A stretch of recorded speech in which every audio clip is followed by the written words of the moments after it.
Here in Mississippi, there's a lot of confusion about what we should be doing about the virus, even though our county has had the highest number of reported cases in the state so far. This is thanks to mixed messages from our leadership. The city says shut everything down, while the governor says we need to reopen to save the economy.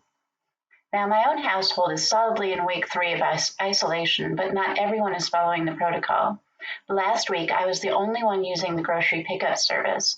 The parking lot was full. People were coming and going as normal. No face masks, no special care when handling the shopping carts, and some looks of derision at my car in the pickup spot.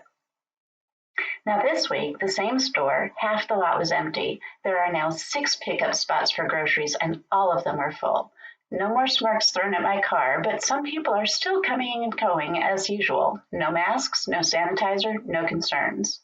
I'm worried our community health is going to get much worse before it gets better.